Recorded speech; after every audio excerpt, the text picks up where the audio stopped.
Bro, do you some know when the event fucking is over? Do you know when the event is over, Veritas? When's the event over? Hey, do you know when the event is over? There's an event happening, and I need to know when it's over. Do you know what time? When is the what time is the event over, Veritas? when it's over. And that's when you need to have that song like ready to play. Yeah.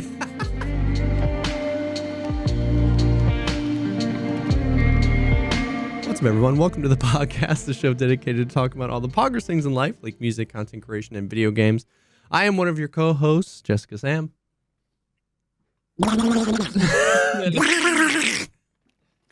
And I can never do that. My dad could do the like where he could like talk. I can't do that. I have to. I need physics. Yeah. I need like inertia. Oh my god, you remember Donald Duck pre-inertia, dude? Oh my god, those were the days, Those dude. were the days, bro. When Darkwing Duck before they nerfed his the weight system. Carry weight, yeah. Crazy. What's up, man? I mean, just fucking bored. There's nothing. I was gonna say there's nothing to play. There's like plenty to play. I just like don't. I'm like in a weird rut right now where I just don't want to fucking play video games. For the first time in years, there's just nothing. Like I'm literally playing Diablo on autopilot, not paying attention, so that I can watch the Johnny Depp Amber Heard trial for the fourth time. But this time with Emily D. Baker, I believe is her name. Like she's a lawyer. She's actually like I think like an LA district attorney or something like that.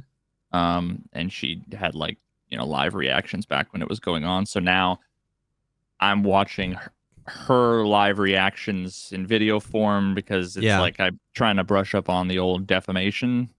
May or may not be relevant. Yeah. I reached out to a bunch of people and I have not gotten any responses from any of the like lawyer folks until 4 p.m. this afternoon. And I got a response back. So and this is actually honestly kind of dope. I hadn't seen anything that Goat Moth, remember Goat that he had done since the Wiggle video. Yeah, sometimes I see some of his like vids pop up, but I haven't watched. I know he did some like kind of scammer stuff. I know he either got sued or got threatened to be sued. So I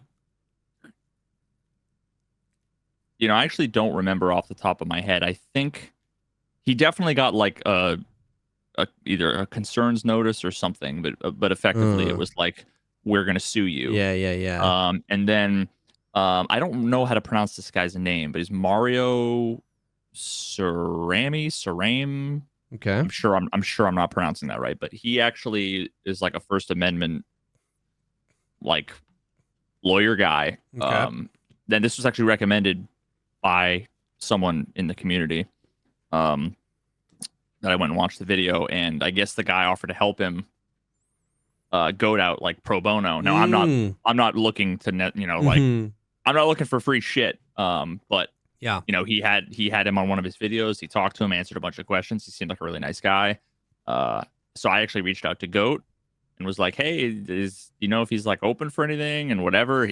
Goat like contacted him within minutes, and then he basically emailed and was like, yo, here's my fucking cell phone. So I'm probably gonna see if I can hook up. I would love to have him like on stream and have like an interview. I have so many fucking questions, dude. Because that's really cool that he is not only like a lawyer in the field that you're looking for, but like a lawyer in the field that you're looking for that has done content before and has worked with content creators. Like I feel like that's a pretty valuable asterisk, at the end of him doing what he does. So that's cool. Yeah. So I mean, we'll see. Like I have a bunch of questions. It's all like pre-lawyer. Like I'm not looking for legal advice. If at some point it goes that far, then we'd probably take it offline. But but there's just so many things that I think just from like a high level, like, hey, someone in my position, what should we worry about? What should we try to Yeah, every day I'm thinking about all the things. Like on stream, what am I saying? I'm basically at this point, I'm assuming everything I'm going to be doing is going to be in a deposition or played in Yeah, court. yeah. Like literally, I mean, I'm like, will I get called in as a witness? Because we talk about it on the podcast. I say that hoping so. I mean, I doubt it. Damn it. I mean, like if you want, defaming Billy Mitchell. We can DM back and forth a bunch of relevant court-related stuff. Yeah. Then they'll require our Discord logs. Yeah, and those will like go public, and then my lawyer's gonna have to object and make sure that all of the private information's redacted, feed pics and stuff. Yeah, well, yeah, I mean that. No, they wouldn't show those in court. not for free, at least. Oh man, that's funny. But yeah, right now I just don't fucking feel like playing any games. I feel that. It's like I definitely feel the like so like separate from just like you and specifically the games, that general sentiment of like we live in such a world of like excess with a lot of things. Like I've been feeling that with like TV shows lately. I love watching TV shows, and there's like so many TV shows that I haven't watched that people tell me are good, but for some reason that makes me not want to watch any TV shows because there's just like so many. You know, it's what like I mean? Overwhelming. It is. You get like fatigued thinking about it, and then you just think about choosing between all of those other things. And so I can see that with games too, where you've been like not married to one game, but been bouncing around. Because it's funny because you caught yourself. You were like, for a second, you're like, there's just nothing to play. And then you were like, well, there's tons to play. It's just there's nothing. And I immediately got it. I was like, yeah, there's so many things to play. There's so many good games. It's like, it's overwhelming. It's like, and it's almost better if there's just like 3 games coming out this season. These 2 I don't really care about, but that one I'm super excited for. But when it's like, that game looks great, that game looks great, that game looked great, everyone says this game is great, it's like, oh, well, then which one do I get hyped about? Because I want to be hyped about it to play it. Yeah. But I'm not hyped about anything. And I think I'm like one step removed from that because like I'm not even hyped to be hyped. Like back in the day, what would happen is I would sit down and I would like open up Premiere to start editing a video that like I needed to work on. And it was always like, I really want to play X game, and I want to turn the stream on, and it was me like needing to make sure I did work. Yes. Before the stream, before I start the stream and start playing, and now it's like the other way around. Yeah. Like I had gone 5-6 days in a row in between TwitchCon and stuff, where it was like I was just editing the fucking Billy Mitchell video, and now I'm like. Yeah. Like even today, I busted out a chunk. I'm currently at 1 hour and 37 minutes. Is done. It's like done. The first hour 37?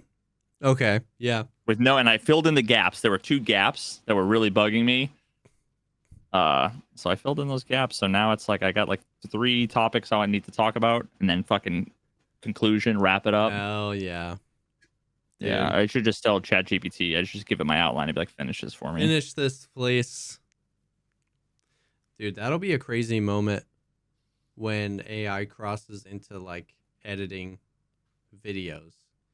Because it can do text. It can like generate text really well, obviously. Oh, God, dude. All it needs to do is just basically find relevant video based on keywords, crossfade shit back and forth, and then put like music based on the text. But that's what I'm saying. Okay, so imagine we're not that far from that. No, that's what I'm saying. Like, so imagine like how the podcast GPT, where like subtlety was like, here's a bunch of audio of Veritas talking, and then it created of the like your voice, and then here's a bunch of Jesse talking, and then he could do whatever he wanted with it.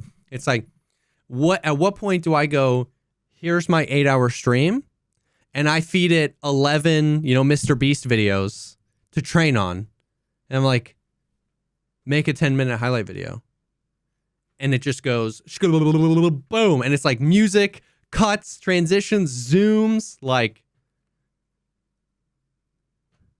So how far? 6 months, a year? Like, it doesn't seem that far.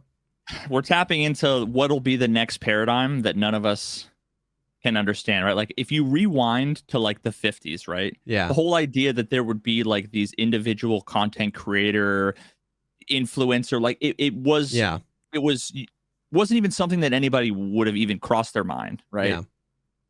The future version of that is going to be like, it's not going to be the people who are the most creative, who are the most skilled when it comes to editing and creating. Yeah. It's going to be like, who is the most interesting like persona or character, with the AI doing all of the rest. Yeah.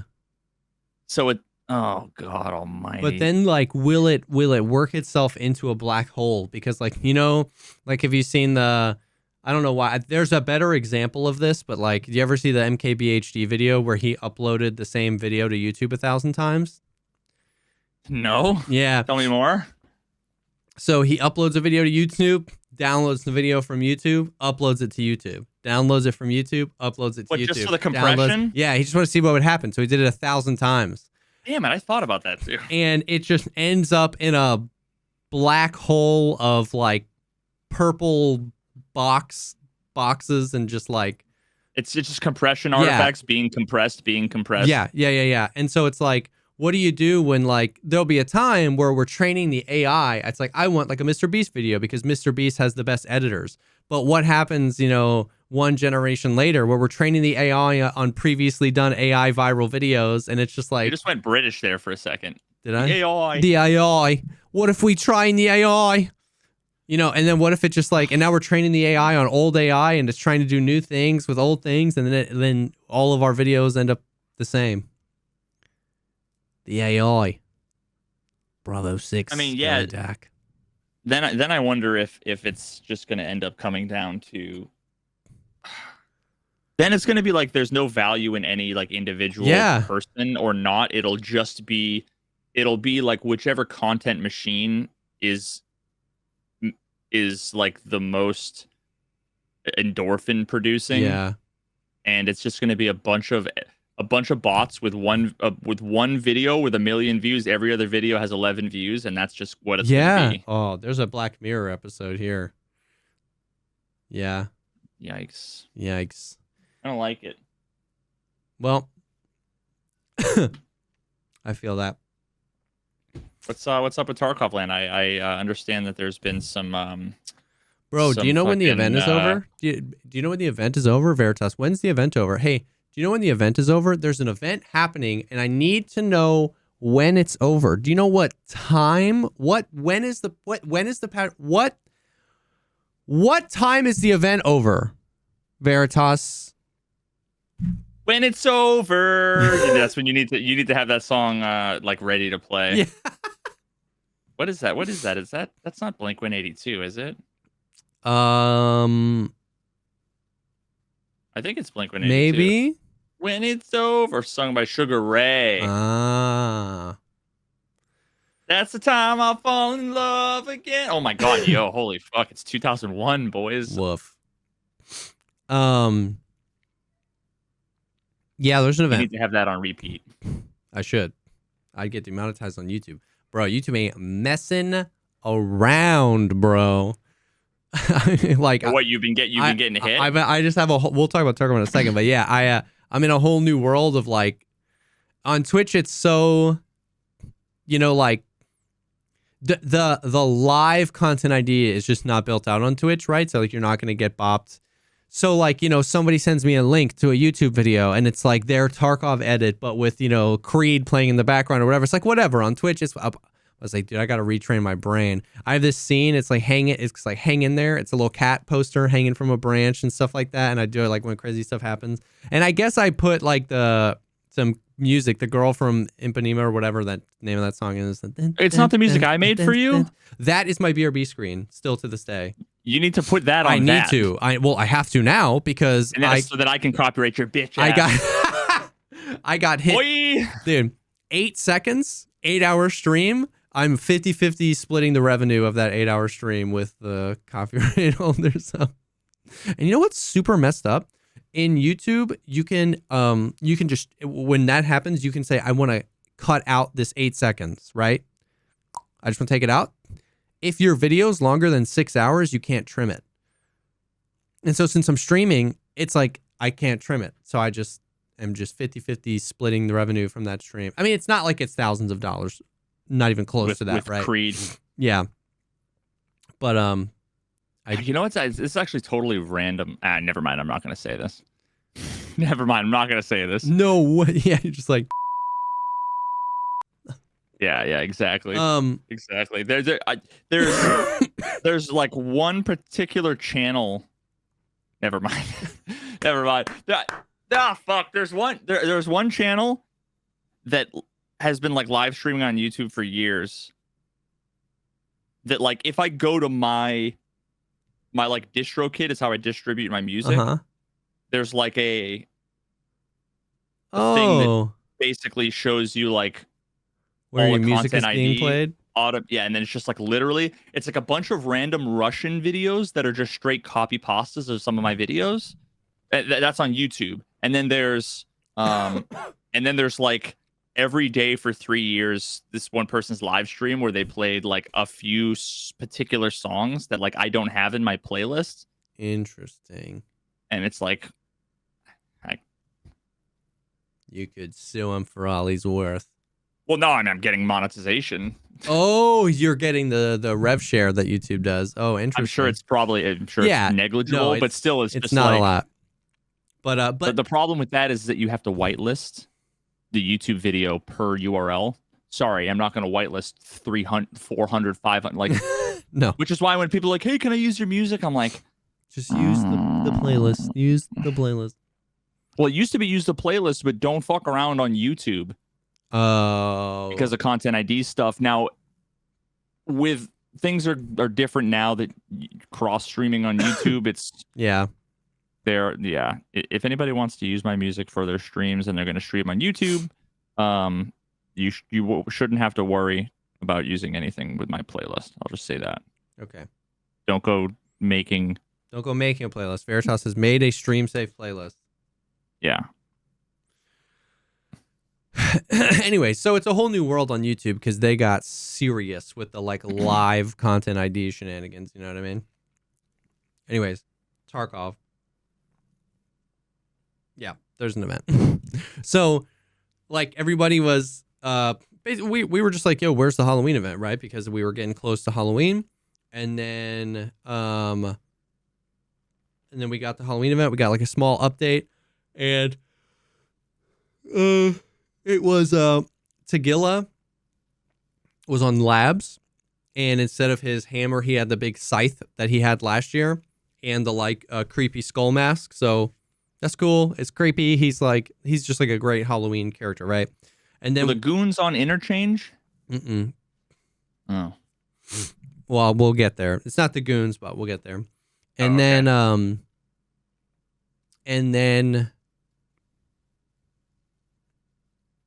what am I doing? And then the pumpkin heads on scavs, like that show the smiley face, they're back. Yeah. The same thing we got last year. The pumpkins, you can find the pumpkins, but you have to take them back to your stash and unpack them, kind of like the weapon cases were for that one event. But like you just find this pumpkin and you take it back to your stash and you right click unpack, and there's like candy and food inside, so like juices and sugar and chocolate, and then like. Oh, okay. I was like new candy items. Oh, no, that'd be cool. Alianka? But then they made some of them have extra buffs or something like that. Oh, okay. So like if you get that candy, it's you plus whatever strength or whatever. And that was kind of it. It was just like those things again. The hideout looks really cool. Like the lighting looks like super creepy and pumpkins and cult symbols, and it was like sick. And but that was it. And it wasn't that any of those things are bad. They're cool, but it was just like they tweeted this picture and it was like Halloween. And it had like a cultist, and there was all this cult stuff, but like the cultist spawns didn't increase. And that's like always what they do on Halloween. Yeah, always what they do. It's like the time there's always like cultist 100% on factory, and it just turns into shenanigans. But they didn't. Well, you say always. Really, what you mean is at least 2 years in a row. Yeah. At most 2 years. It has to be I guess most. That's true because I don't know if the cultists have been around for 3 years. That's well, yeah, true. I don't think that they've been around for that long. 3 years ago, I absolutely would have been playing Tarkov full time, would have been all about it. 2 years ago, I was probably playing just like not on factory. Yeah. And then last year, I think you're right. It had to just be last 2 years. Yeah. I'm pretty sure it's only the last 2. I mean, obviously I could be wrong, but no, but you're right. The fact that I've literally fought the cultists twice in my entire fucking Tarkov career means it can't be longer than you know what I mean? Yeah. No, that makes sense. But yeah, so but anyways, they tweeted the big cultist picture, right? So it was like, where are the cultists? You know what I mean? So it was like that for like 3 days, where it was just completely normal Tarkov, spooky pumpkins, and Tagilla on labs, which like labs Lamau, you know what I mean? and then they tweeted. And then they tweeted, it was like escapefromtarkov.com/Halloween, and the link had a timer, and the timer was just like counting down. And then once the countdown went, like a new trailer, like a live action, like they recorded with some of the devs, and it was like this PMC walking through the woods. Of course, dude, the devs are fucking. I know, videos, wasting their time, dude. Not working. Unbelievable. And like PMC walking through the forest, you know what I mean? And all of a sudden, day turns to night really quick, and then you see just like feet and spooky music, and then all these cultists standing in a circle doing this like weird hand motion, and the like PMC's just in the background, and then one of the cultists just like turns around and slowly looks at him, and then it's like super zoomed in on just the eyes of the PMC, and in the reflection of his eyes you see this bright blue light, and then you hear this like and then it just cuts. And so like the whole, what, did he get abducted? Yeah, the whole like the blue flame, you know, which is they worship the blue flame. And then Nice Guy, like it was like a year or two ago when he was like, they're gonna nuke Tarkov, you know, the blue flame. So anyway, is that lore? Yeah, I'm so out of the loop. Anyways, so then everyone was like, what the heck is happening? And it was really cool for a while because like it was we were just trying to figure out what the hell was happening. Like I was in like 8 people's chats just like trying to figure it out, and everybody was having a really good time just being like, what's happening right now? You know what I mean? What's the thing that's happening in Raid? Everybody was looking for cultists. I was in Glorious's stream, and Apple came in and was like, you're looking for the wrong thing. He was like, where are the cultist spawns? He was going to the cultists, and he was like, what do you mean? What do you mean? So here's the event, and then we'll talk about like, you know, some dubs, some L's, and talk about it. I saw a single clip is what I know of the event. Okay. One clip. So Zerachi, which is the lighthouse guy that shoots you if you try to cross the bridge. So a boss that we don't really ever fight because he, you know, you just get the thing. Zerachi is spawning on every map 100% of the time, except for labs and factory. It needs to be an outdoor map. All maps, 100% of the time. No, not Sriracha. How the fuck do you spell his name? Zeriachi. I just typed in Sriracha Tarkov, and it's... Yeah, Zerachi. And Google knows. Yeah. So, Zerachi is spawning 100% of the time on every map, every outdoor map. He's not spawning in a particular location. This mofo wanders, like properly wanders the map. If you find him, he is friendly to you, and he will say, come. And then he'll drop you vodka, and sometimes he'll drop you moonshine. Okay? If you kill him, then day turns to night really quickly. It gets real spooky lighting outside, and 6 cultists will randomly spawn and start a ritual. And this giant blue beam of light all the way up into the sky can be seen from just about anywhere on any map. It's the coolest shit I've ever heard. It's sick, dude. And they start a ritual. And one of the cultists, the other 5 will wait by the ritual marker, and one of them stands there in a new animation doing this, like summoning something. And like, I mean, you can like walk. If he's the only cultist, I want to see one of them like walk in and just go, yeah, ascend. If he's the only cultist left, you can like walk up to him. He won't aggro you. He is completing the ritual. Also, what happens when... Wait, and nothing else happens, though? No, wait. Also, what happens when day turns to night is all the extracts close except for one. It picks a random one, so it's not the same every time, but it picks a random extract, and that's the only extract. And on your extract screen, there's a new one at the bottom that says Ritual in Progress, 6-minute countdown. If you kill all 6 of the cultists, you the ritual fails. Like you stop them from doing the ritual. The blue light goes away, it turns back to day, and you can loot all the cultists. It's cool because if you kill the one doing the ritual, one of them will stop aggroing you, turn around, and pick it up. Like, it's pretty cool, dude. It's pretty sick. That sounds neat. If you don't kill the cultists, if you leave them up, then they spawn after the 6 minutes. The translation is basically Vengeful Ziriachi. They reanimate him, and he's back. And he has 46,000 HP. That explains, I think, maybe the clip I saw. Yeah. He has 46,000 HP. He's got like a brand new super red, like crazy looking mask. And then things get a little... Does he also not aggro you? He does. So this one will teleport to you.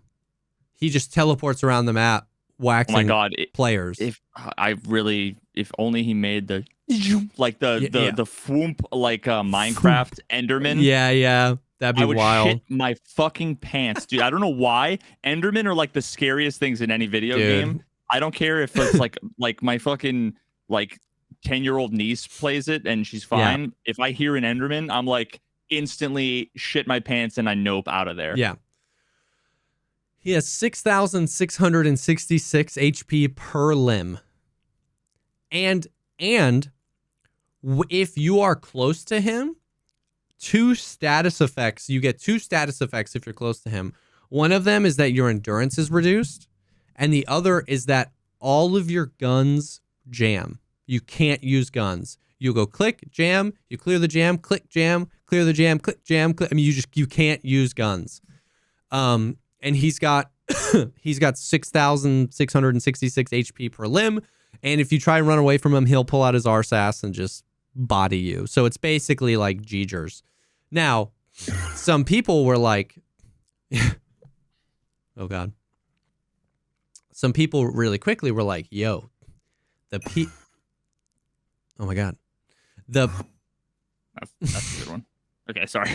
Some people were like, yo, the PPSH doesn't jam. It can't jam. It's like open bolts, realism, garble. It can't jam. So that also explains the clip I saw. Yes. So everyone started bringing PPSHs on their back with LRNPC, and just like 70 round PPSH mags are 200,000 rubles on the flea market right now because everybody was just bringing them in. Also, so PPSHs don't jam. Double barrel shotguns don't jam. The sawed-off shotgun doesn't. And revolvers don't jam. So any of those work in the vicinity. So then he doesn't have head armor, right? Like no helmet? Head armor, no. But it's just like if he's chasing you down, which he frequently does, it's hard to only hit him in the head, right? So it ends up taking a ton of... You can also throw grenades at him. But anyways, if you kill him, nothing happens. You get to loot his cool mask, and that's it. And so it was like, it's such a cool event. I'll say I have been having a blast with the event. There are wait, they've canonically have introduced the supernatural into Tarkov. Yeah, for sure. If you take this as more than just like a silly goofy game, yeah, officially in an event, they've reanimated a human. Yeah, bro. Which I love. If that was the case, I would join the cult. Yeah. Right? That's clearly a demonstration. Explains how we keep respawning back in our hideouts when we die. Oh my God. I mean, that is, realism and all. Realism. So here's the thing. Classic. I mean, of course, right? Any event in the world, you got people that love it. You got people that hate it. No surprise, right? I think the event overall is awesome. I saw so many people that hated the event that were like, classic BSG, just putting the minimal work in possible. And I'm like, excuse me? I'm like, you're dumb. Like, you're dumb. I read that as, I'm stupid. Please pay attention to me. I was like, if you don't like the event, I can totally respect that. And there's a lot of people, like new players, and a lot of people that are struggling. But like, unless they if I had so many people say that. But if they like 95% of those people though had to just not be aware of the summoning circle cultist thing. They were all very aware. This was like days into the event. People are like, classic BSG. Dude, it's just buzzword, right? It's just like buzzword, BSG sucks, BSG sucks. They made a bespoke trailer, IRL. They made new animations. They had to do all new different stuff. They have like a whole ritual that everybody sees as their extract. They've never done anything messing with extracts before. Lots of new stuff here. This is the most new mechanics they introduced for an event, and they introduced it in a single update. Yeah. But here are the things. When you kill Zerachi, the friendly one, it all the extracts get locked down except for one. That one is the same for everyone, and no matter what happens after that, they don't get unlocked again. If you stop the ritual, still just one extract. If the ritual proceeds, still just one extract. The other toxic thing is, you know how an extract is normally a 10-second extract? It's now a 22-second extract. So if Zerachi, Fat L, I hate that so much. If somebody kills Zerachi, what happens is 5 people on the map go, what's the extract? And they just go sit by it. And if you get there in time, you have to wait 22 seconds. It's like every time I've extracted, there's been dead bodies in the extract from like people who got camped and then the guy left, or I've gotten camped a bunch of times. The very first time I killed the cultists, I cleaned up, I had all this loot on me, I sat in the extract, and I was like, sat there for 10 seconds, I was like, whew. I was like, wait, why am I not? Why does it say 10 seconds left? Grenade, boom. I had like 8 seconds left of the 22-second extract, and a grenade just comes in. I was like, come on, bro. See, now, like, that reminds me, I instantly get, like, OG PUBG vibes, where the circle is, like, the final circle, and you don't know where each other are, so you're kind of, like, prone behind a tree. The circle's coming in. You don't have any visual. You just get up and you start running, and both of you are running, and it's, like, whoever can kind of panic shoot. That's what would happen. If it were me, I'd find a good camping spot near the exit, and I'd wait until there was a fucking 45-second countdown and start booking it for the exit. See, that's the thing, is that like, that would be cool. It's just, it's not 2 parties and neither knows where each other is, but we just know where we need to be. It's one party has been there for 30 minutes. So they, with the audio, know exactly where the other party is. The other party, that's the thing, is like, it's like, people like, check your corners, man. And it's like, check my corners. Like some of the extracts that it'll pick, it like a collapsed crane. Check your corners. Yeah. Dude. Oh, it's, the some of the ones on customs that are just like, there's bushes everywhere. Or interchange, where it's like any of those, it's just a giant open thing with some trees, and a person behind every tree, there's and every bushes, barrier, and every there's tank trees, and tent. And there's long angles if somebody's sniping. There is no check your corners, right? Now here's the thing. Airwing said, because the event also happens in offline. If you go offline right and you check enable bosses, it happens. So that's where a lot of people were like just running it, trying to figure out what was happening. In offline, Airwing told me, I didn't do many offlines, that if you stop the ritual, the extracts reopen. And that would have been perfect, because then it would have added an incentive to go to that high PvP location, because you were like, because sometimes nobody, like on really big maps, like streets, right? It's a really big map. Sometimes just nobody goes. Somebody assumes somebody else will go. And nobody. Yeah. And can you see it from everywhere? Is it clear? The blue, well, yeah. Okay. So we'll come back to that. But you can, if you can see the blue light, you can see it pretty much everywhere, from everywhere. So it's like, that would add an incentive to like, okay, if this ritual goes through, the extracts stay locked down. I don't want that to happen. I need to make sure that somebody's canceling it. And then that 6-minute timer is more meaningful. But like, if you didn't want to engage with the cultists or the reanimated Zirachi, that 6-minute timer doesn't matter to you, because once Zirachi's killed, it's like, well, I only have one extract now. So like it would have played more off of it, off of the event, it felt like, if when you did that, the extracts reopened. And the fact that it happened in offline almost makes me think it was a bug, that it wasn't doing that or whatever. Or if one of my mods had this idea, it was like, what if it locked down all the extracts but one, but everybody were assigned random ones? Yeah. Sometimes you and another group might have the same extract, but you wouldn't know it, and it wouldn't be such easy pickings to just like. I feel like that would, to be fair though, that would also,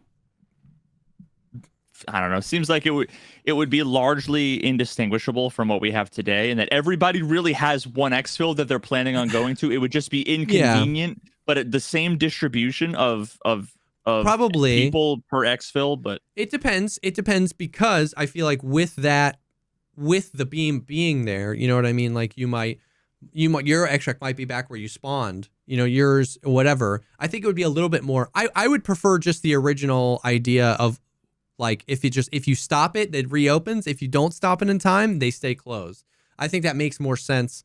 And I think it would have added more incentive for people to go stop by and see what was going on. And then if you wanted the ritual to go through, like if you were going in to try and kill the reanimated Zirachi, you would then have to play defense of the ritual of the other people. And that just felt like it would have been another layer of like fun on top of the event, where like some people were trying to prevent it, some people were trying to stop it. And like, I feel like that would have been fun. So that was the thing that like people really, and because it's every map, all outdoor maps, 100% of the time, it was just like, dude, I did this 10 raids in a row. I had fun. Now I'm trying to do a quest, or now I'm trying to just play with you know what I mean? So it was like, there were no maps that you couldn't do it except for factory and labs.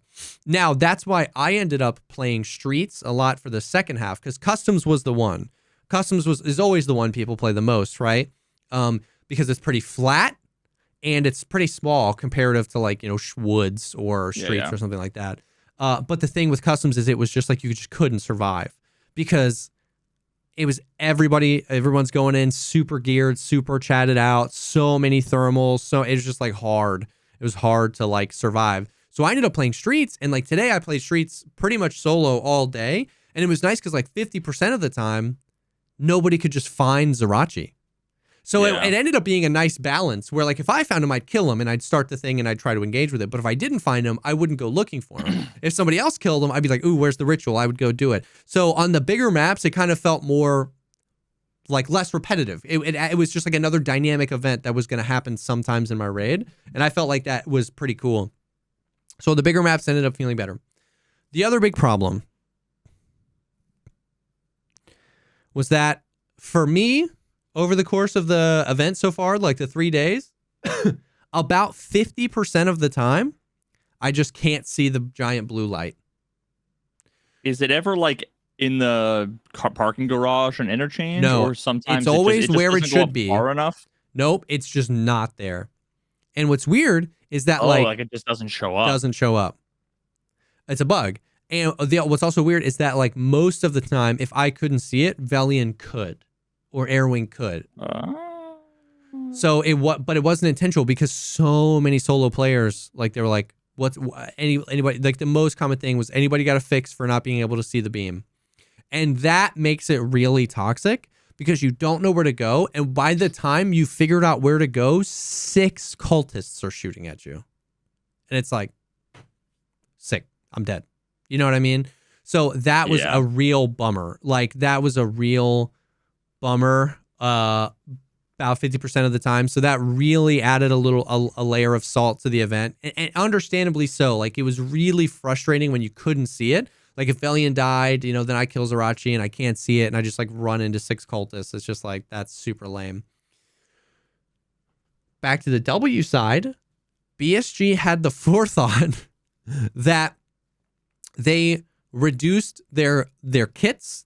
So they only ever spawn with Ketters or MPXs, and then the priest would spawn with a mutant with BP. But that was it. Like literally every single raid, every other time, they only spawn with Ketters or MCXs. So I was like, wow, they had the foresight to like MCX or MPX? Sorry, MPXs. And none of them spawned with armor other than AVSs. Whereas normally they can spawn with slicks and defenders. So I was like, huge W for making them less toxic to fight. And the other huge foresight from BSG, they gave them footstep audio for the event. Oh, okay. Huge. So like fighting them during this event was infinitely less toxic than fighting them normally. Where they you just had to. It was no audio. It was just Tarkov audio, which yeah, I mean, yes, beggars can't be choosers. Beggars can't be choosers. Po buddies nerfed. Po buddies nerfed. So I really felt like this event was really cool. It was like crazy weird. It was off the wall. It was suspending the disbelief. It was a little, middle finger to the realism, everything. It was just fun. It was PvP. It was PvE. It was like bosses. It was mysteries. It was us trying to figuring out if the Zerachi could be killed. It was like a really funny thing that was happening with a bunch of the streamers that first day until somebody finally killed him.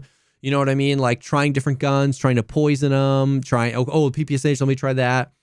So I thought it was awesome. So I would say mad props to BSG for that. There were a lot of things that they did right.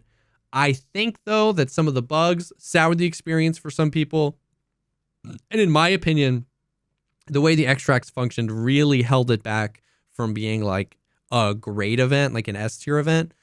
Now, of course, I heard nonstop, and I don't want to eye roll at people too bad, but it was like, I'm new to this game, and like, I just started playing today, and this is like crazy. I can't do anything. It's alienating new players, or like, this is really.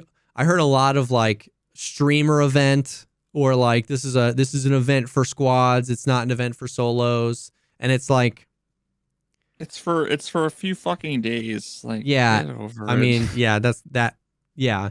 And it's, I paid full price for this game. I only have 3 days I'll ever be able to play, and then I'm never gonna play ever again. Yeah, it's like, it's just one of those things where, like, we were talking about this.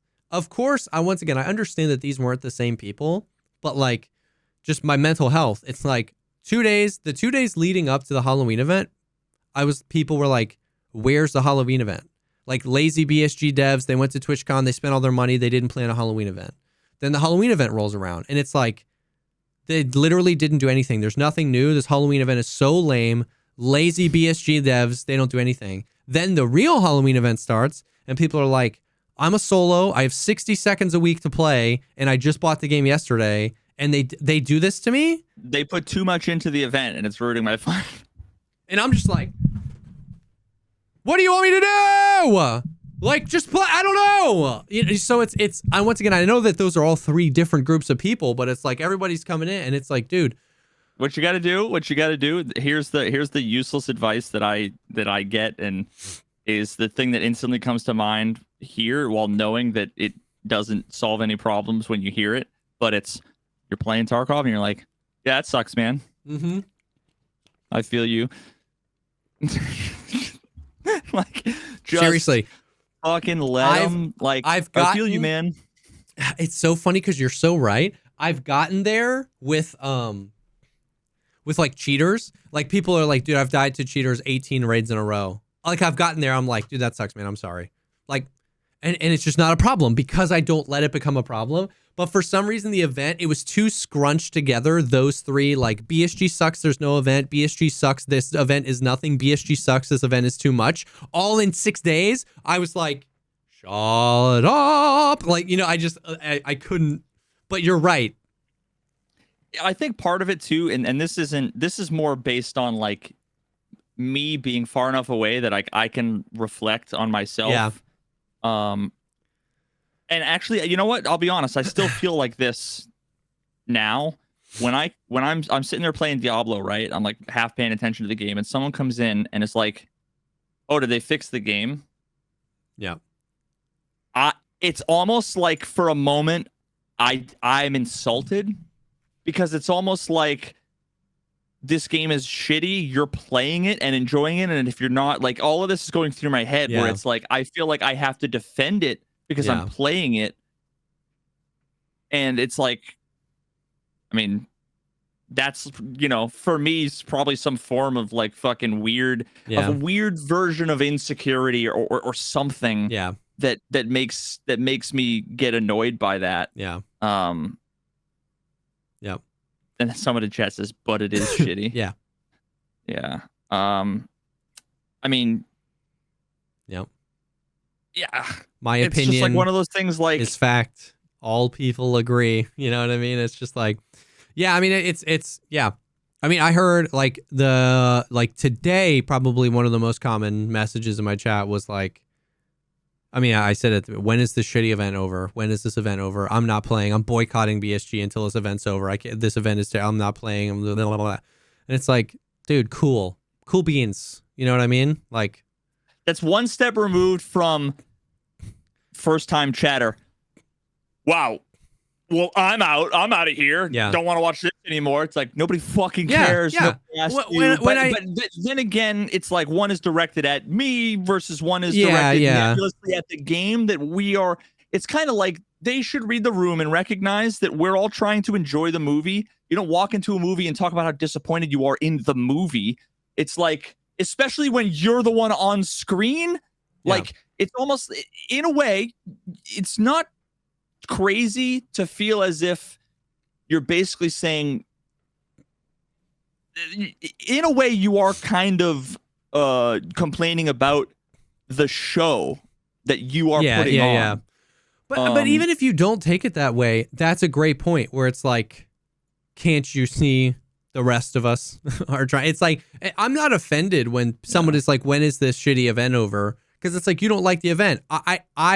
My like value doesn't come from like you liking or not liking the event. It just literally is like, we're watching a TV show and you're like, this show sucks. I don't want to watch it. When is this shitty TV show over? And it's like, just go do something else. You wonder like what? I just see that as like, I'm not eating any more ice cream until my tummy ache goes away. It's like, absolutely none of that information I needed. Just take it. Just, that's your information. You hold that inside, and when your tummy ache goes away, you enjoy your ice cream. It's just like nobody needed that.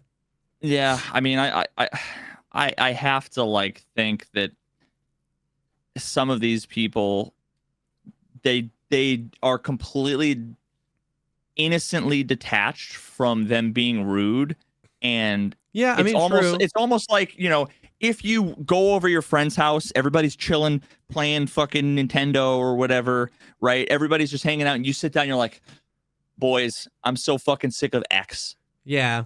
It's the same thing, except what they don't realize is like the equivalent in this metaphor is, boys, I'm really fucking sick of doing what we're doing right now, right? Like, so it's like, so what the fuck do you want us to do?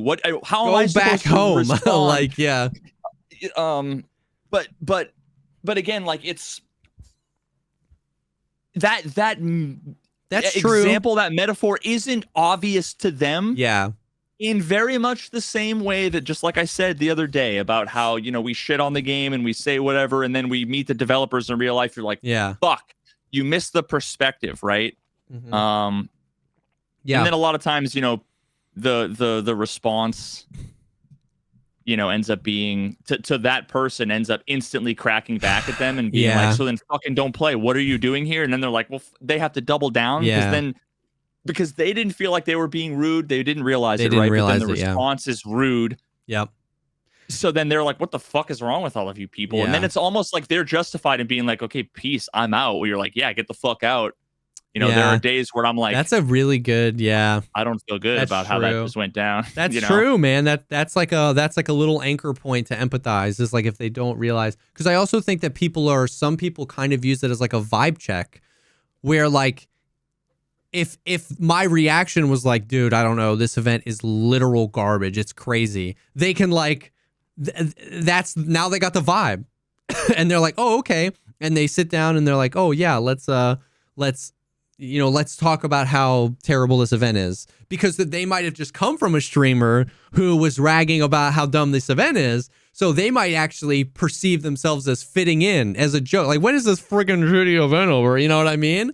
And it's like, but we're having fun. And it's like, obviously he wouldn't know that. And if he was saying that through that lens of like joking around, I don't get any of that because I just see text on a screen and it just like kind of spirals. Yeah, because then maybe I respond rudely and he's like, why are you being so rude? And I'm like, why are you ruining the vibes? And then it just gets weird.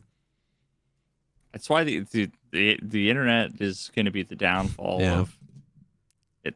The whole thing sucks.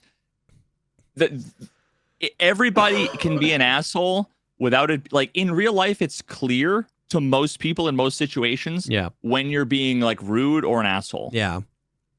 People are aware of that. They're aware of walking into a room, seeing like, oh God, I really don't like pasta. Yeah. You don't have to eat my dinner. Fuck off. Yeah. Right. Yeah. They would recognize that, but nobody on any side really has a good idea of like the vibe they're putting out. Yeah. And it sucks because it's completely ambiguous. Because like it's so much. Yeah. Because when you're speaking out loud to somebody, like with such a higher accuracy, they pick up the vibe you're actually putting out. If I'm frustrated, I'm going to be in anger tone. But like when we type stuff and when we hit enter, it's like we can only read our own message through the like emotional lens we typed it in. Yeah. Like if it was literally like, hey, when's this shitty event over? Like, ha ha ha. And I read it as like, when's this shitty event over? I read it as so entitled. Like, when can I play my game again? And it's like, those are very different vibes. And so, yeah, you're right. It's like, it's impossible. It's impossible to know what vibes you're putting out, because like what vibes you're putting out sometimes are determined on what the previous vibes of the chat. If I've been like arguing with chat all day and I read that message, I'm like, get out of here. But if we've been cracking up, like someone that like my assumption half the time when that happens, if I'm in a bad mood, is like, I probably banned them yesterday. They're here watching. Yeah. They're like, now's the perfect time to get on this guy's fucking bad side. I'm going to create an account, because, there have been times where it's like someone says something shitty. You're like, oh, what, fuck off. And then you read their name and it's like JesseKazam hater 97. And you're like, oh, fuck, like, yeah. So it's funny, man. It's funny because I know people like, some of our haters are like, all they do is talk about how much they hate their viewers on the podcast. It's like moments like this, I walk away being like, damn, maybe I should have been a little bit more empathetic today on stream. You know what I mean? Because I don't know if they're trying to put out different vibes or if they came from a place. So it's like, and here's the thing though. There are some days where you being more empathetic will just lead to more people trying to step on you. Yeah, and for sure. They'll say something shitty and you'll be like, I'm going to give them the benefit of the doubt. Yeah. Let's be like, that sucks, man. Let it go. And then they'll post another message that's like a little bit more poking, and then another one. And then you're like, are you fucking like, are you kidding? Are you joking? Yeah. Like, I gave you the benefit of the doubt and now you seem clearly like a troll. And it's like 85% of the time they are a troll. And then 15% of the time they're having a really fucking bad day. Yep. Didn't read the room, like whatever. It's like, it's tough, man, because there were days that I would come walking away being like, I really wish I'd handled that differently. Yeah. And then you think about like the different ways that you could have handled it, could have also made it worse and less fun. And then there's also the flip side of, there have been times where I have reacted in a way that I thought was like, I'm just being like, oh, yeah, that sucks, man. Or I'll like ignore it and kind of just let it be. And thinking that is like me taking the high ground, doing the right thing. And then some people take that as like, wow, I come in here, I say hello. I share my feelings and you just fucking ignore me. Cool, man. And then they leave and it's like, fuck, that just went bad too. Yeah. I did nothing and that went bad, or people will see your short answer and your uninterest as you're just one of those arrogant people who doesn't care about it. Really is fucking lose-lose. Yep. Unless you are the type of, like, the only way to get around this is by constantly being happy and having a good time. Honestly, Yeah. that's why people like, obviously Deadly Slob isn't always happy, right? Dude, I But was he's gonna such bring a up positive, Deadly. Yeah. he's such a positive, happy guy that is almost always enjoying the game he's playing. Yep. And it's really hard to harsh the vibes when you're in a good mood. And if you're neutral or negative, it's so fucking easy to harsh the vibes. And what he's done is he's like found the holy grail, because now it's a perpetual motion machine. His vibes are so good, and he's been streaming for so long that chat's vibes are so good. Like, it's hard to derail Deadly's chat, because his chat's like, we don't want none of this. Like, they'll weed it out. Even if he misses a toxic message, they'll weed it, because the vibes in a Deadly stream are just so good, between like him having a good time. It's often a super goofy game, and just like chat loving it. And don't forget that he has the other part, which is there's enough people in his chat to get that momentum. If you have 37 viewers, you won't have enough people that aren't lurking to step in and have that critical mass. But with 2,000 viewers that have been watching him for 8 years, dude, like, he's just, dude, literally untouchable. Like, the vibes in Deadly Slob's stream are the best vibes on Twitch, because you get too many people and it flips again, right? XQC, you go into his stream and you're like, these are like some mad weird vibes. You know, it's just, he's got like unparalleled vibes in a Deadly Slob stream for sure. So, but it is hard to do. It's hard to do. It's, yeah. I mean, if I could find something where I would be, you know, like, there are days where I've played games and it's been like so much fun. I've been nothing but fun, really good mood. And those are the days where someone comes in and says the most mean, toxic shit. And like, literally, I'm like, bro, sorry you're having a bad day. You know, like, literally, you do like the opposite of toxic, where it's like, you give them all the benefit of the doubt. You say something nice to them. You know, like, you don't ban anybody. It's just that. In order to have that, I need like a fun, engaging, not shitty game that's frustrating and annoying. For sure. And, you know. For sure. I really feel that. Like, it's a 1-to-1 correlation between like my fuse growing shorter with Tarkov and my fuse growing shorter with chat. Like, it used to be really hard to get under my skin. You know what I mean? But now when I'm like, if I'm just like right on the edge of being super frustrated at the game, it's so much easier. You know what I mean? So it's like, there really is something to that. If you're doing something you enjoy, it's harder. It's just like harder to get under your skin, because you're just like having such a good time. Yeah. And I think honestly, I think variety streaming, like, half of that is variety streaming, I think, helps.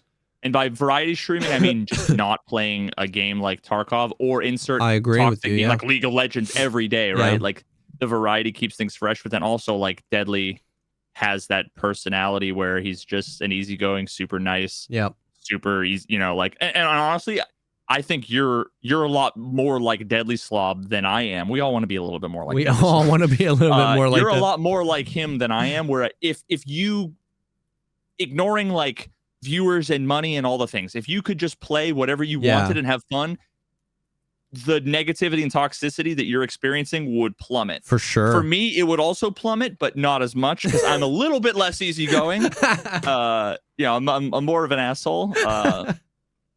But in my own defense, I'm also not the asshole that some subset of the, you know, the toxic new Tarkov community that's never actually watched more than 10 minutes of me when I'm having a bad day thinks. No, I agree. Interesting, fascinating, but when is the event over? It is over tomorrow, by the way. That Apple came into chat. My stream title today was, I don't know when the event ends, ... And Apple came into my chat and he said, hey man, it ends tomorrow, now you know. So I changed the title of my stream to the event ends tomorrow. I saw the one clip I saw was, I don't know who it was. Someone is probably gonna recognize like the clip. I was like 3:30. I got up this morning and opened up like Twitter without my contacts in. It was just kind of like scrolling. So I don't remember who it was. But it looked like it was on Interchange, like up one of the ramps on the big platforms, like outside. And I didn't know who it was. I thought it was the goons, but yeah, I guess it was Zirachi. Yeah. Where the guy had a PPSH, dude, and ran over, and Zirachi was just standing there. Yeah. Now here's the thing: he didn't aggro him, but did you say so? The fucking 6,000 HP. That's the reanimated one. Yeah. So here's the thing: he was like, headshots, reload. It took him 9 magazines full, all headshots to kill him. Was that the reanimated one or not? Yeah. So was he just bugged? Because he didn't shoot him. He just sat there. So he gets weird. A few things. He can run out of ammo. Like, he will run out of ammo. And then eventually... so he probably killed everybody in the lobby. Yeah, already. but he does bug out a little bit, because what he does is when he spawns in, when the reanimated one spawns in, he spawns with a cultist knife out, and he will try to gank you. Like, he'll try to stab you. It's only if you put a certain amount of distance between you and him, he pulls out his RSAS. And once he pulls out his RSAS, he won't pull the knife back out. And so if you go away from him and then bait out enough of his shots, he'll be out of ammo with the RSAS, and then you can kind of do whatever you want to him. But when he spawns in, he's like trying to stab you. He'll chase you down.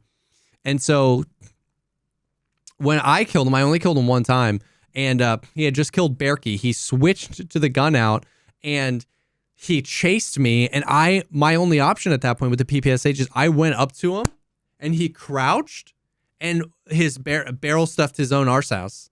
And so I just stood up against him with my PPSH literally at his forehead, and I was like, blah, blah, blah, blah, and then like Velian came over and shot him, and then we were just trading mags until I finally killed him, and it was hilarious. Oh, I forgot. The other like fun thing that happened yesterday was I found a red key card on the cultist.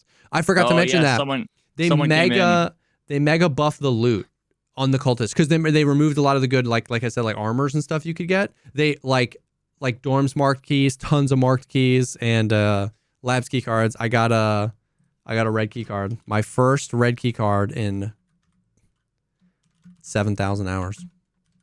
Wait. Ever? Ever. It's the first red key card I've ever gotten in Escape from Tarkov. You fucking plebeian, really? And I used to play Shoreline all the time. I've killed the goons a bunch. Last year when the event happened, last wipe when they did the event where the goons were 100% chance on Shoreline, I farmed them, dude. Like, that's the only red key card I've ever gotten. And yep, sold it for an easy 40 mil. Did it cost you 32 mil in fees? No, they raised the price, because it's always based on like what the value is to like therapists or whatever. They raised the value of that. So like if I died with it, I can sell it to therapists for 10 million rubles. So the fee was 2 million to list it for 40. I remember malding about that, and then I remember them changing it, and it was like almost exactly the same time I stopped playing. Yeah. Because I had the red key card. I held on to it for like 2 months.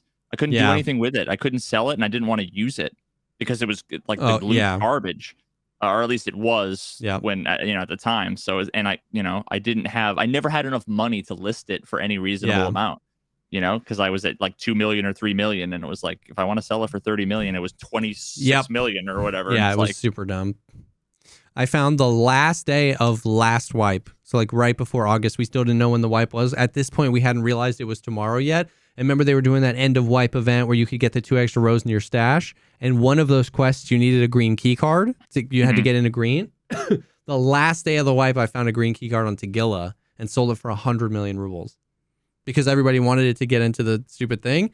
But then it wiped the next day. So it was like nothing, but I sold something on the flea market for 100 million rubles.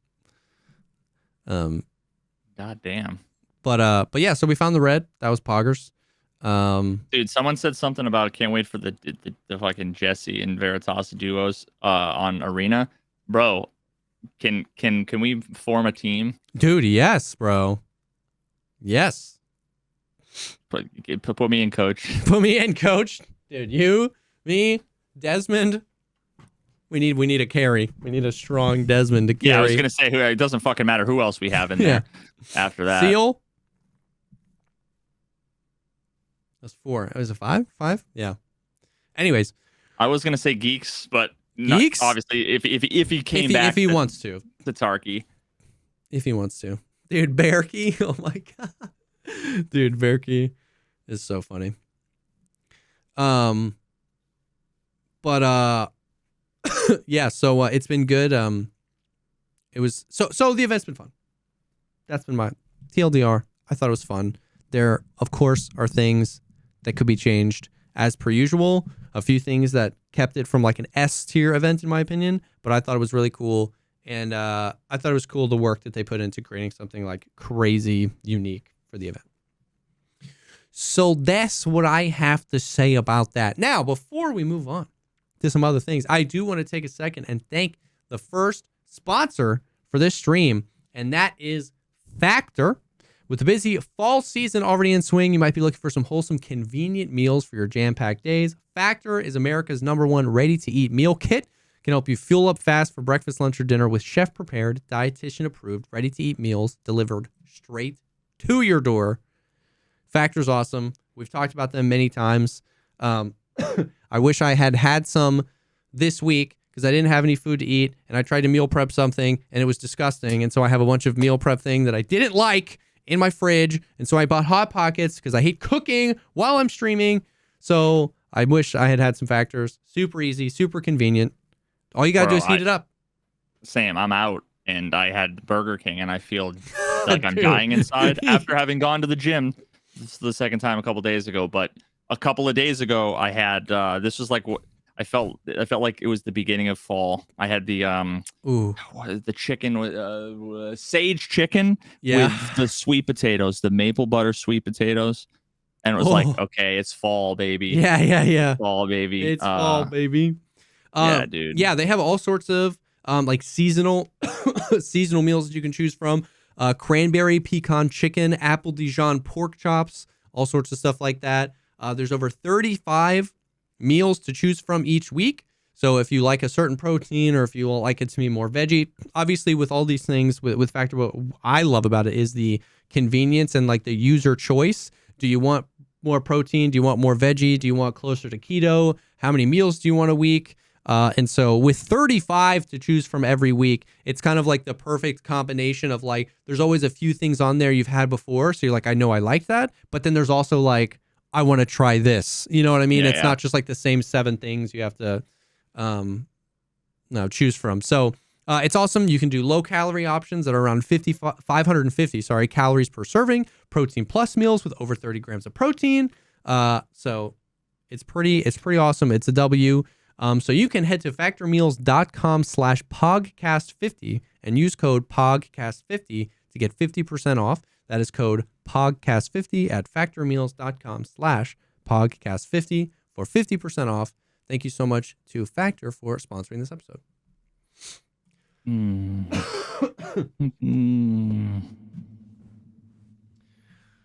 I legitimately feel like I got hit by a train and then the train parked on me. I feel like the guy from the Red Dead Redemption that I showed a couple weeks ago. Oh yeah. Dude. We've had 2 days in the gym, and one day we went hiking. We found these nice trails. There are these trails that my wife nearby she goes to that are like, there's like these nice paved trails, but then there's like some trails that go off in the woods, but like she won't, when she's alone, she like won't go off into that. I'm like, perfect. Like stay where there's like people walking their dogs and shit. Like don't go off into the fucking woods alone. But we went on this little hike, and it was like the perfect distance. Like almost 3 miles is like the right amount for like a decent, paced, a very brisk walk through the woods with like, there's hills and stuff. And so far I'm keeping up with it. Hell yeah. Couple of days in the gym, one day hiking. I think that's probably what I'm going to do for a bit. Yeah. Until, eventually I'll get back and do 3 days. But and the Burger King really rounds it out. Listen, bro. I mean, at this point, I can't eat enough calories. Yeah.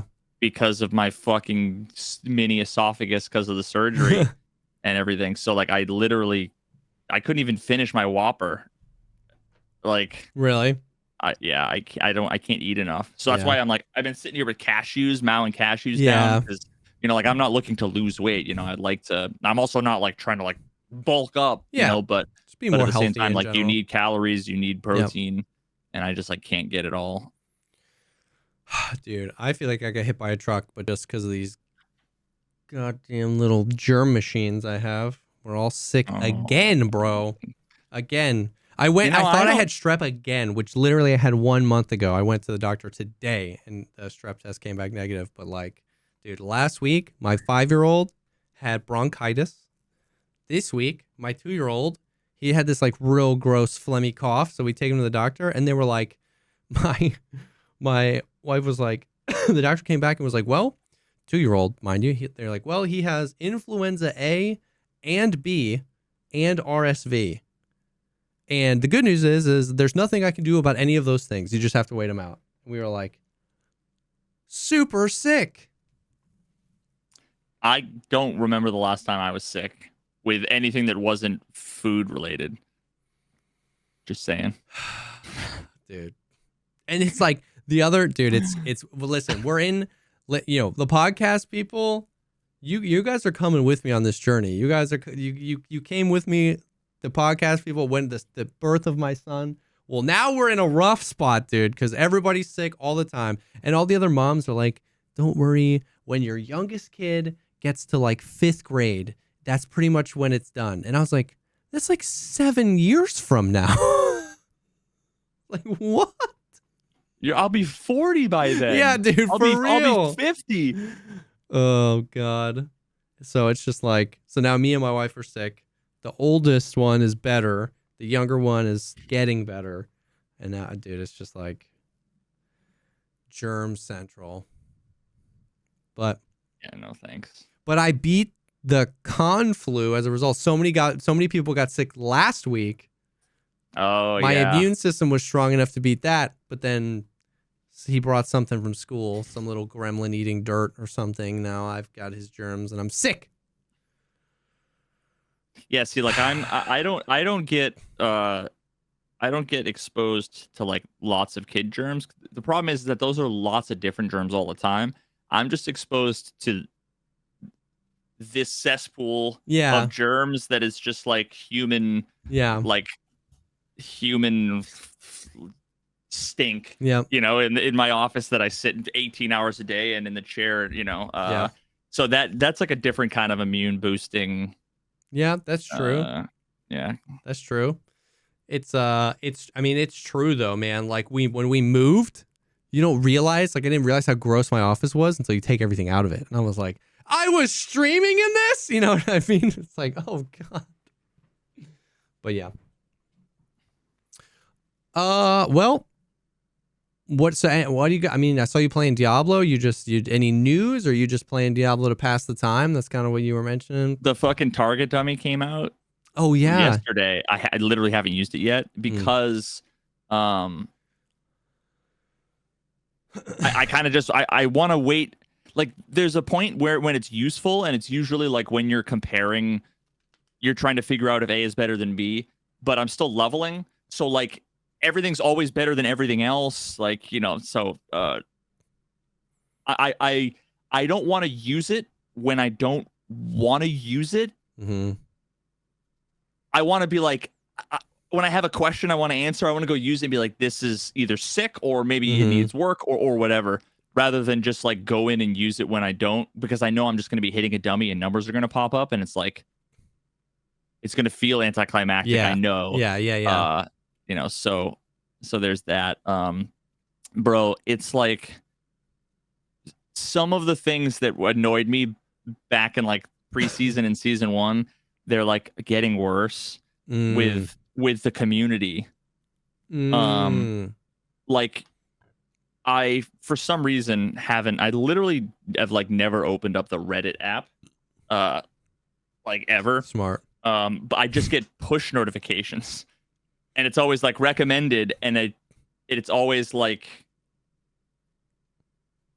adjacent topics. Like 1 out of every 10 is interesting. Yeah.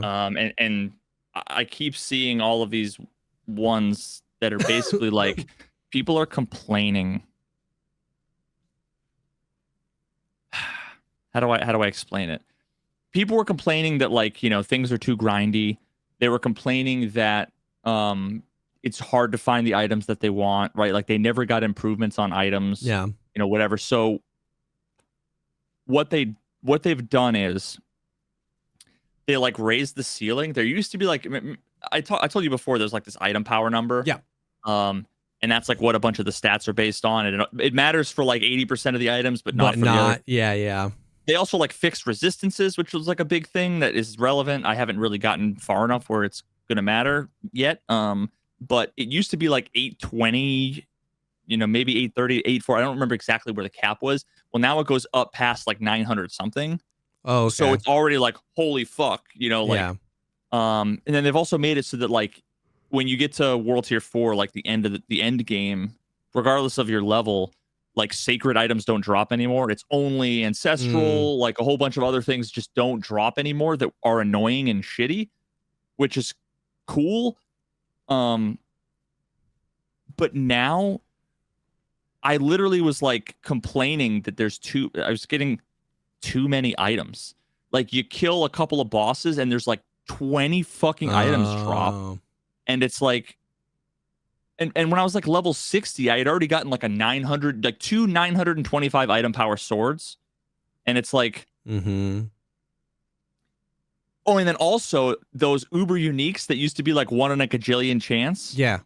On like the second day, I saw like clips and YouTube shorts and like Reddit pop-ups basically being like, this content creator, this one, all got an uber unique. And it's like, now I literally am not excited about getting one anymore. Interesting. I was excited about the 1 in a million chance, the thing I would never get. It excited me to the prospect of getting it. Yeah. Now I don't fucking care anymore. Yeah. Because a bunch of people have already, like dozens and dozens and dozens, maybe hundreds, have already gotten them. So it's like not even though it's still rare enough that like a lot of people, like they've been playing for 100 hours and haven't seen anything, it's still just like, I don't know. So now that they've made the leveling faster. Yeah. They've given more items. They've like raised the cap on things. It's like, and people are still complaining that it's too grindy. They're still saying they don't have enough. And it's like, I'm just worried they're going to keep watering the game down more and more and more for like not even the casual. It's like the people who signed up for an ARPG by accident. Yeah.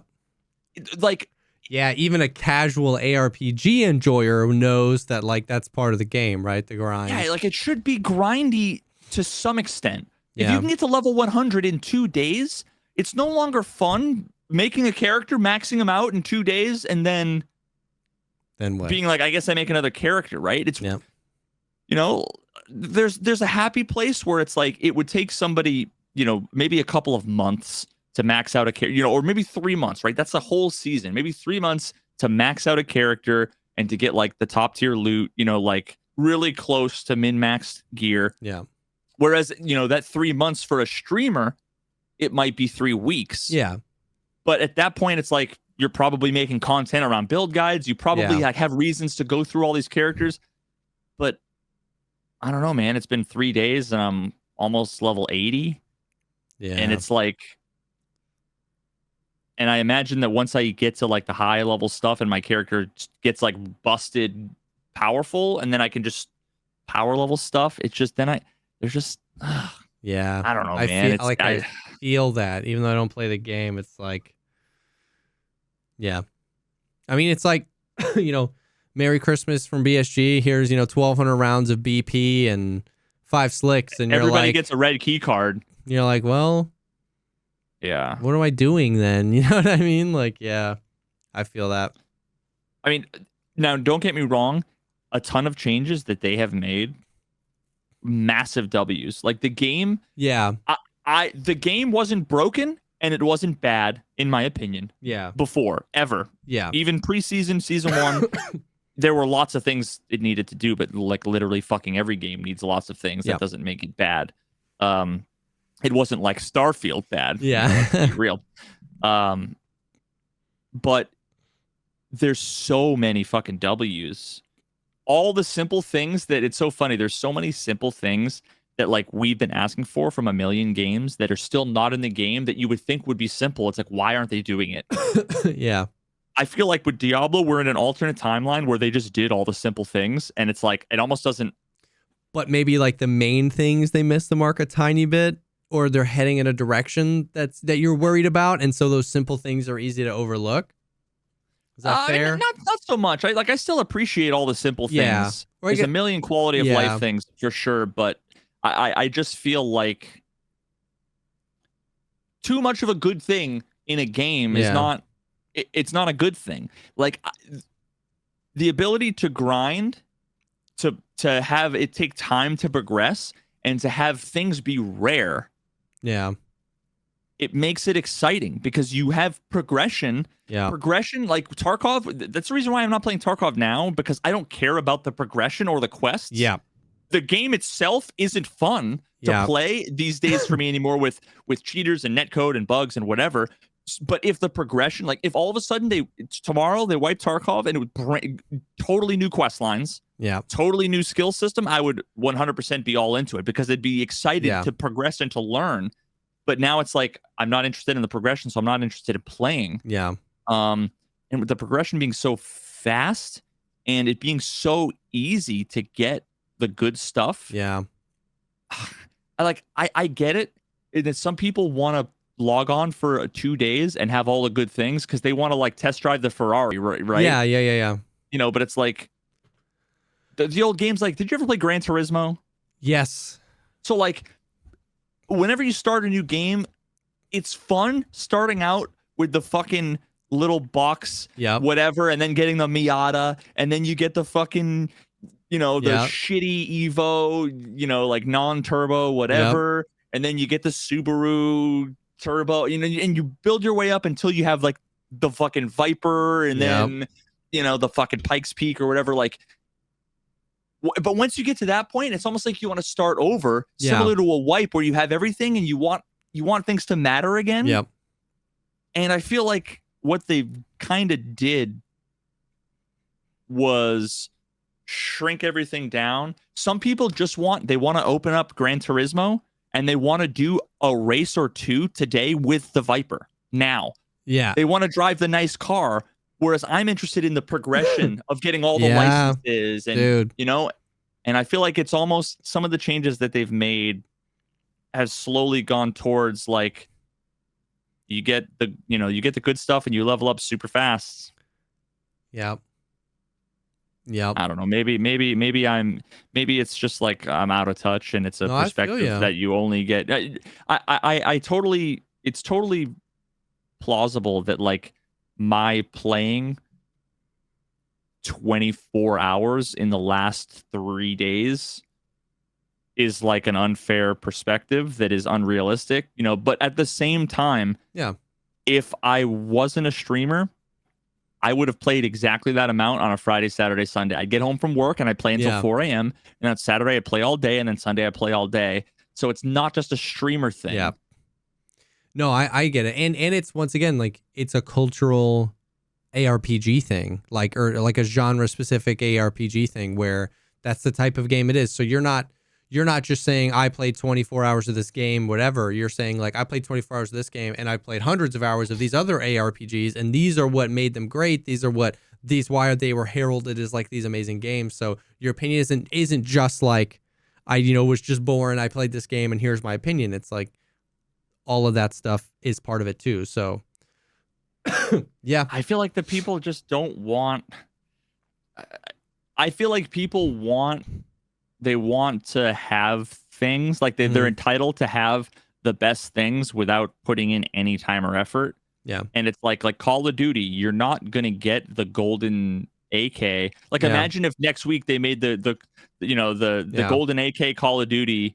It was 5 headshots instead of 500. Yeah. Instead of every AR headshot, you had to get 100. It's suddenly like everybody would have it and it's not cool anymore. Sure. And then when you get it, it's like, well, now what? There's nothing for me to do. Yep. So now it's almost like before it used to be you'd get to level 100 and you wouldn't have all of the items you want. And now it's like I feel like I'm level 80 with almost all of the items I want. Yeah. And it's like, well, I don't even want to get to 100. Because getting from 80 to 100, what makes that enjoyable is that every time something drops, there's a chance it's the thing you've been looking for. Yeah, but if you have everything you're looking for, then it's almost like then it feels more boring and more grindy because you're just doing it for the sake of making the number go up. Whereas before, you're making the number go up, and you're making yourself more powerful, and you are also, every time you kill something, it's a roll of the dice to try to get that loot box. Yeah. To get that thing you've been waiting for. For sure. Dude, I mean, it's what we talked about. I don't know if it was here or on the PP, but like it's what we talked about when we were talking about like hard games. Like Tarkov has gone through a little bit of that. A lot of Rust creators say the same thing. You and some other Diablo creators have said that about Diablo, where it's like the chase is what made the experience. And without that experience isn't fun, because you learn, it's not about the destination, it's about the journey. But you learn that it kind of is, that you were like having nothing and trying to figure out how to make something from it is what made the game fun. Just spawning in with, 100 million rubles and thick cases full of slicks. It's like, well, what am I doing then? You know what I mean? And it's like, in Tarkov. That's arena. Yeah. No, actually, not technically, not really, but it's. Yeah. Because it's not arena, because like arena, the point is that there's no progression. The point of Tarkov is the progression. So to take a game, and this is very true for Diablo, the point is the progression. So to take a game where the point of the game is progression and say, well, hey, we're lessening the progression so you can have what you want more. It's like, but what subconsciously I want is the progression. It's when I talk about this in Tarkov all the time, right? We get in trouble. We get in big trouble when I'm like, dude, I wish Tarkov was harder. Because there's a misinterpretation there where it's like, it's only easy because you have 10,000 hours. You know what I mean? Like if you make it harder for you, whatever. And it's like, you know what I mean when I say that, where it's like, and they will know when they get better at the game, they'll know what you mean. I don't want me to have more stuff than you. I want to have less stuff. I want to have as much stuff as you. You know what I mean? Like I want to be fighting you with Donger AKs and class 3 armors. You know what I mean? Like, and then I want finding an M4 or like an attachment. I want finding a voodoo to be like, oh my God, boys, like I got a freaking voodoo. Like, let's go. Yeah. Not just like I have 700, I've got a weapons case full of voodoos right now. You know what I mean? So it's like, but then it's the, I think like, I think a big part of it is like streaming culture. It gave it gave people a common enemy, which is like these streamers ruin everything. They do this, they do that. Well, because there were always chads driving. The people come in and all they see is people driving around the Ferraris, and they see it. Like there were always, and this was your point about Diablo, like Diablo 2 was the like quintessential, like there were homies pulling 40-hour weekends in Diablo, but that nobody was like, oh, the Chads, oh, this, you know what I mean? Like if you ran across one of those guys, you'd be like, oh my God, that guy's crazy leveled. And then whatever. And then that feeling went away. But because you can like now hop into that guy's stream and watch him play and all of his peers play and all this kind of stuff, it's like streaming, by and large, of course, streaming did this for some people, but streaming didn't make people play more. They were just like most people were just streaming what they were going to be playing anyway. But now it's just, there's so much more perception of so many people playing so many more hours or XYZ. So it's like, whoa. He shouldn't be able to do this, that, or the other. But that's what it was always going to be. So I don't know. I mean, we talked about it before. We don't have to go into it again. It's a really, impossible thing where like different gamers have different amount of time to play. What's the point of your game? And do the players realize that like, the grind is the point, it's almost like, what games are almost free from this? Not quite, but like maybe one game specifically from the outside looking in, DayZ, because you can only go one life. Like, it's like you can't end up with 100 million rubles and a thick case full of slicks and guns. And it's just like, you might have a base with like some firepower there, but it's the like limit. I don't know with I mean, unless you're on like a heavily modded server. Yeah. It feels like the limit is so much lower, and that like you only ever have 5 lives worth of shit. Exactly. You know what I mean? So they kind of get away from that because like the people with 10,000 hours, Smoke drops into a server. He starts just like anybody else. He's trying to find the gun. Smoke might die, 10 times in a row off spawn to people who are on the server that have 100 hours on that server, but Smoke only has 2 hours on that server, even though Smoke has 10,000 more hours in DayZ than they have. And so it levels the playing field a bit because it's kind of like a one life thing, and because the progression is really slow. It's just like you got to go find a gun. You know what I mean? Whereas in Tarkov, you can just stack your wealth. You know what I mean? And it's I almost feel like what they need in Diablo, and this could maybe be interesting in Tarkov, is if you had like once a week, you get like a 30-minute pass where you can go and effectively, like, you can use your like character builder, like build planner on all these different websites, and you can go and say like, these are all my items, and create them from scratch, all the stats, everything. And imagine you could just pick a character, max level, all the gear, and you have a half an hour to just like play around with the character, to test drive the Ferrari, because then that gives you an example, that gives you the opportunity, if you're like a really experienced player, to actually do some free, quote unquote, theory crafting to test out some crazy ideas that you might have. And also it gives the casuals an opportunity to test drive the Ferrari that they might think they never get. And then they can fucking raise the ceiling again. So the game is more exciting and more rewarding. I mean, the season's what, like 4 months or something? Like, it should, like, the most casual players that are playing, like, for any amount of time, they should get to like level 100 on one character in 4 months. Like, scale it that way. Yeah. It's fascinating stuff. Or maybe not. I don't know. It's fascinating stuff. We've talked about this a lot. I've talked about it a lot on stream. It's an impossible thing. It drives me crazy. But it is what it is. And speaking of that, that's a perfect segue to our next sponsor of this episode. Speaking of accepting things I cannot change.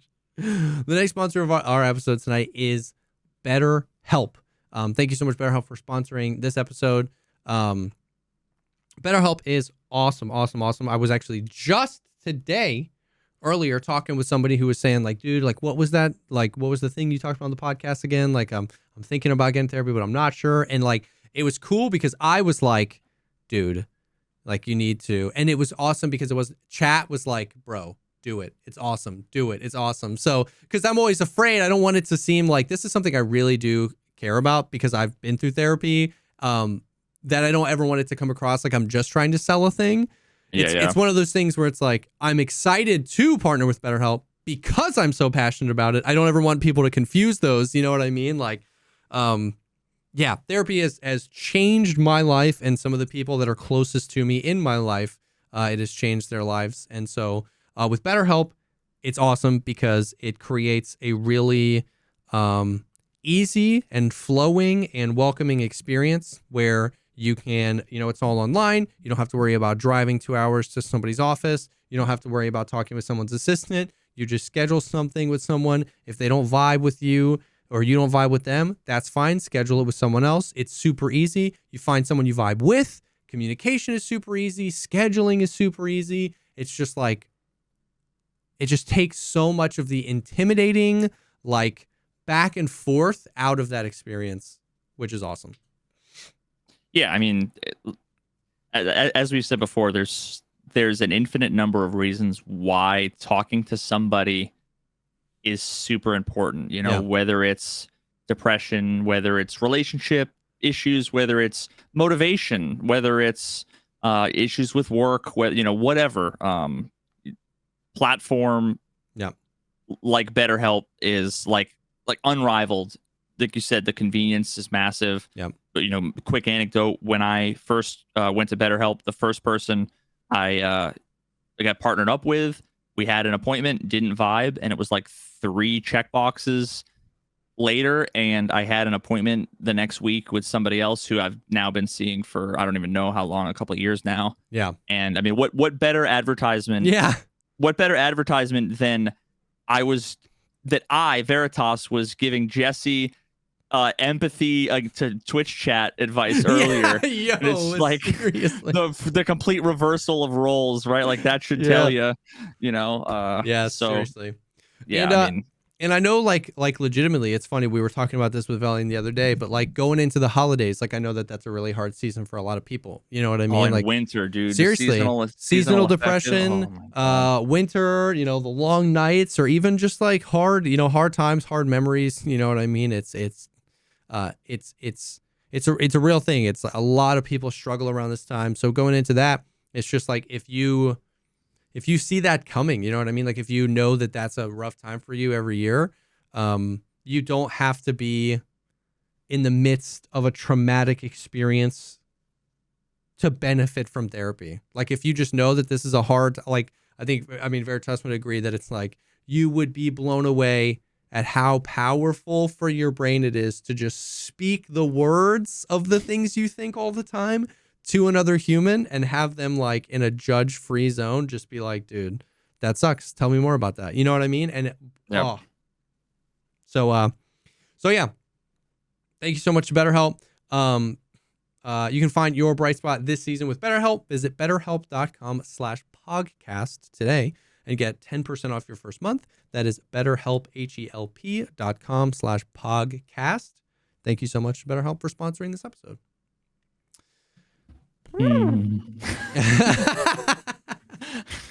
I need to come up with something else that applies better. Yeah. So a few other little like anecdotal things. Did you see like the marathon tweet that's been going around? Nope. Okay, good, because this is funny. So do you know what marathon is? Like Bungie's extraction shooter. Oh yeah. So I hear about it once every 8 months, and I instantly forget. Yeah. Well, they did like a big trailer to show kind of the aesthetic of the game and basically say, hey, we're making this. They did some interviews with the devs, but then at the end they were like, we're so far away from release, so like we just wanted to kind of let you know what we were working on, right? So like I've been super keen to like hear more information, dude. I'm not saying that they're not a real publication, but I had never heard this before. But like somebody tweeted, and it was like an article from this publication, and it was like Bungie invited top Escape from Tarkov streamers to play Marathon, and nobody liked it. And Bungie asked if this game was to come out tomorrow, who would play it, and nobody raised their hand. And like that was it. That was like the salacious, like big news. They tweeted this, or no? Some like gaming publication tweeted, and like this, they wrote an article about this experience, and it was like, it felt like the most like reaching for drama. I don't have anything to tweet today ever, bro. I've just pulled up the Marathon the game Twitter. Are you a content creator? Want to be a part of the future of Marathon? Sign up today. I scroll down and I see Tweak, Desmond, Clean, Nice Guy, Hayes, Bazinga, Finest, Tiggs, all saying yes, please. Oh yeah. So it was like it was so funny. It smelled super made up to me. Like Landmark responded to the thing, and Landmark was like, I've literally never heard of this game before. Like I didn't play it. Like, because everybody was like, because it said top streamer. So everyone's like, Landmark played it. But he was like, I don't even know what this game is. Like I've never played it. So like I thought it was full fake. Apparently One Peg tweeted out, he was like, One Peg was like, I know of 2 Escape from Tarkov streamers that played the game. I don't know where he got that information, but it's so funny because it's so funny on every level. Because like A, I kind of just don't believe the article was real at all. B, you can translate that article to be, if we released our game that's not slated to release for 2 to 3 more years tomorrow, would you play it? No? Shocked. Like, oh my God. Like, of course.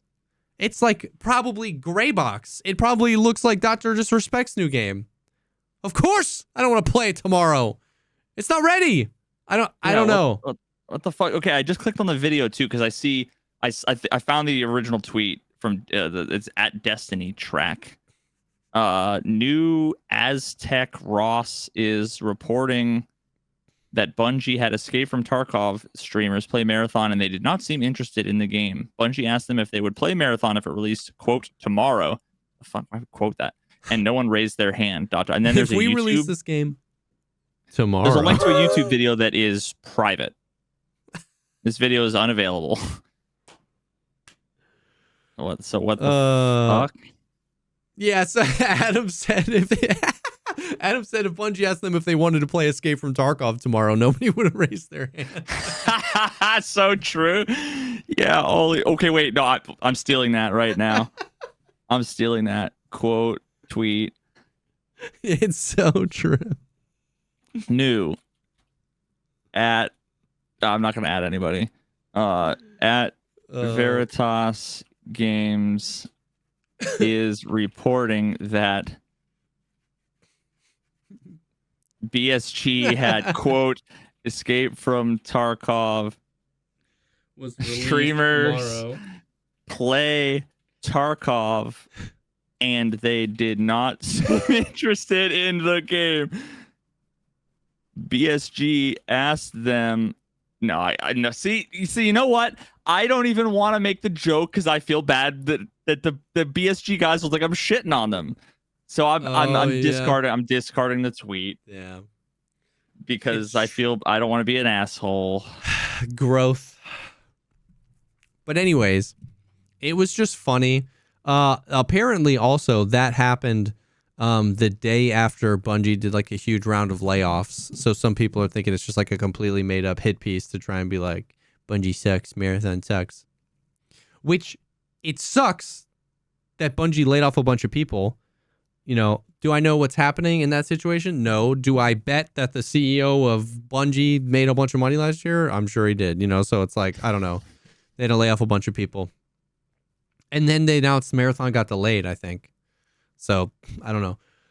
All I know was that I read that article and it was like, it felt like people were like, start yelling at each other, like, fight.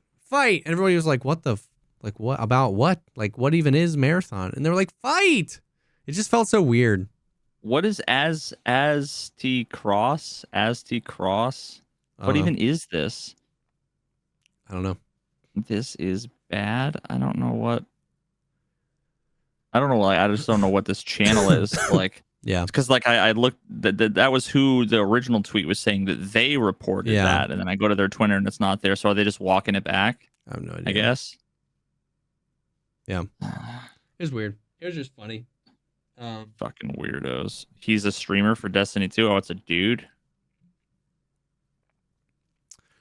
I don't know. Cool, man. It was just funny. And then I read this guy's email, Aztec Cross at mythicktalent.com. Mythic. It's like my thick talent. My thick talent. My thick. I'm like, yo, you need another C there or something, bud. Bro. I read that as my thick talent, dude. Oh shoot. You know, it's been a long day, boys. Dude, let me tell you about my Machache talent. Oh god, you know, someone told me yesterday, they're like, hey, I showed that clip to my mom and my dad, and my mom was like couldn't breathe on the floor laughing. I'm like, great, I'm glad your mom's roasting me. That's so kidding. The laughing stock of moms everywhere. Just kidding. Everybody I've ever met, their moms fucking love me. Okay. And his thick talent. And my thick talent, yeah. If you know what I mean. Oh man.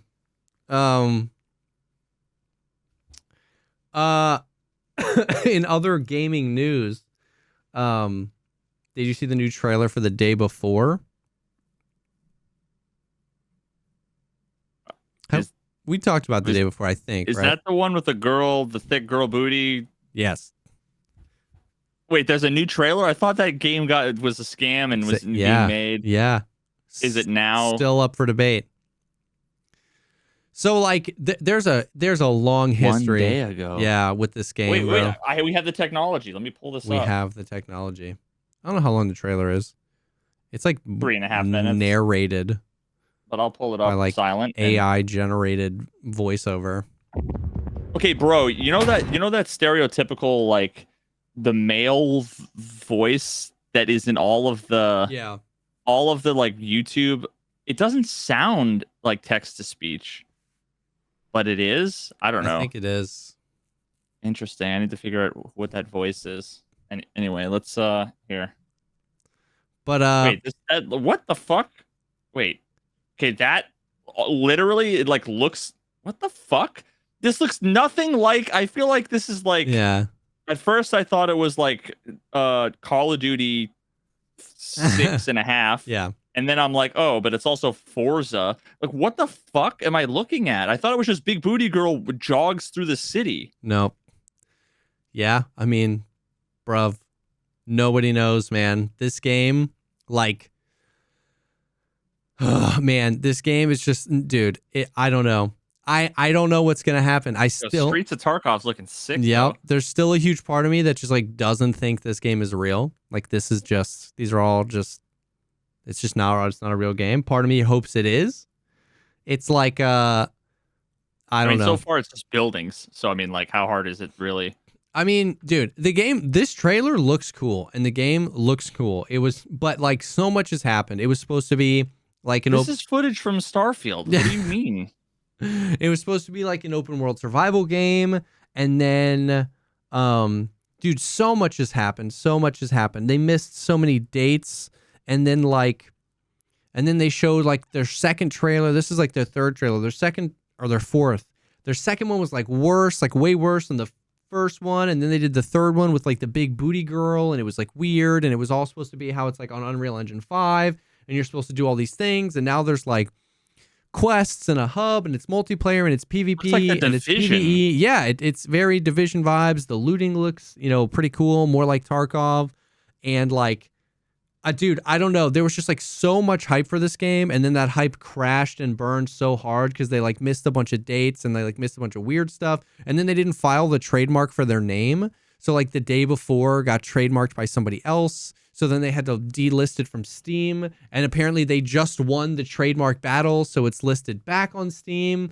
But it was like they had to like, but it was weird because they were like a month away from the release date of the game, and they were like, "Oh my god, we forgot to trademark the title. We have to delay the game now." And everyone's like, "You don't have to delay the game. We got to delay the game 2.5 years." Yeah, they were like, "You don't have to delay the game because of the name. You have to delay the game because it's not ready, bro." Like, I don't know.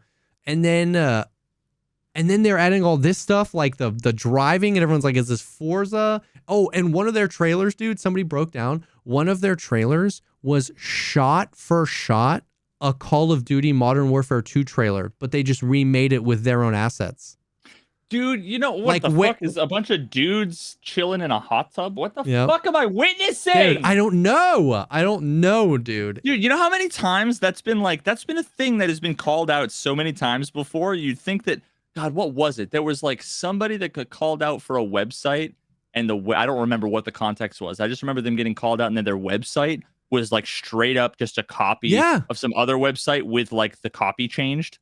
Dude. And like the images changed, but it was like, I don't even remember the details. Dude. What the? And so like it was a Call of Duty trailer. They put out this like super weird video of like interviewing with the devs, and it's like because it's like does it look AI? It looks like a deepfake. Well, they were like, a lot of them were like volunteers. They were like, "I'm so happy to be volunteering and working on this game," and like they were all like weirdly super happy to be there, and like, dude, it just doesn't all add up, dude.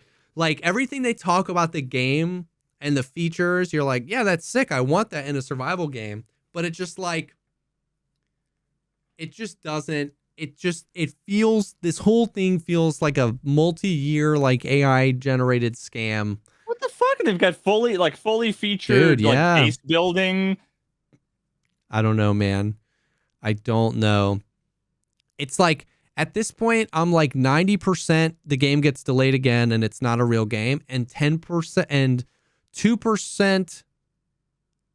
Here it is. 50% the game gets delayed again. It's not even a real game. All right. 50% chance that happens. 40% chance they release it and it's like full dead matter, jank, literal like gray box alpha state, but they release it anyway.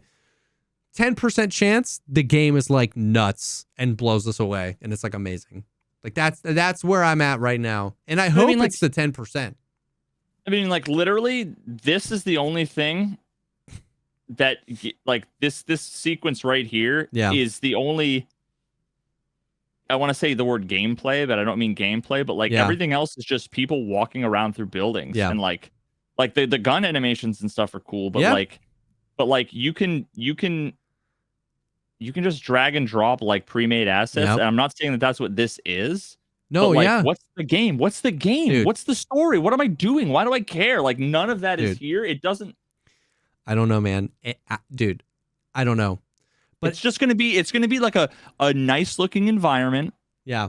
That with some cool guns, and you're gonna walk around through an empty city where the occasional horde of zombies are gonna run at you, and that's it. There's gonna be no story. Dude. There's gonna be no game modes. I don't know. Bro. I don't know.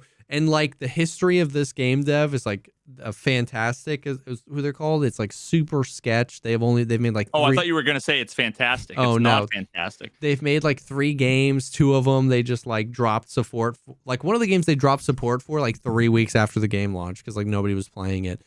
I don't know, dude. It like, and Big Booty Girl's gone. Yeah. Now I'm like it's suddenly. Now it's just a bunch of dudes in a hot tub. Yep. What the fuck happened? Just Bud's doing Bud stuff in a hot tub. You know what I mean? Yeah, Bud's doing butt stuff. Exactly. No, Bud stuff. Yeah, no. Listen, we don't kink shame here. You can do butt stuff if you want. Like I didn't give you a hard time at TwitchCon for what you guys were doing. Listen, what happens in Vegas, you know? Somebody said it feels like they're catering to all audiences. Like it feels like it's just like buzzword the game. Open world, immersive story, modular, hardcore experience, bespoke, custom missions, NPC. You know, it's just like buzzword. The dude has game. The dude just has a fast MT and he's driving a Bugatti. Yeah, and there's zombies, and it's like, and like there's if only there was like an alien strip club, it would have everything. Yeah, like Starfield. I want it to be great. I hope it's great. I think it's going to be a meme, but I hope it's great. Do not pre-order it, right? Like enough people have. It was the #1 wish-listed game on Steam for a long time. Just wait and watch what happens on day 1. And then if it's fun, then maybe get it. But don't spend money on this.